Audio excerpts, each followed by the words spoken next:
লাগবে। ওই দিনকে আমি মালিক রে বলবো, রে মালিক, আমার মালিক যখন আমারে জিগাইবে ও বেলাল আমার জন্য কি আনছো, তখন আমি আমার মালিক রে বলবো, ও আল্লাহ তাকাইয়া দেখো,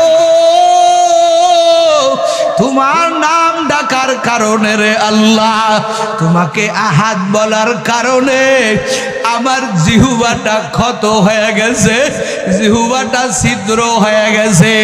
এই জন্য বেলাল আজান দিতে যাইয়া আস বলতে গিয়া সিনের মাখরাজ আদায় হয় না, ওই জিহ্বার ভিতর দিয়া বাতাস বাহির হয়ে যায়। আল্লাহ কয় জমিনের মানুষ সবার সিনের মাখরাজ আদায় করা লাগবে, কিন্তু আমার বেলালের সিনের মাখরাজ লাগবে না।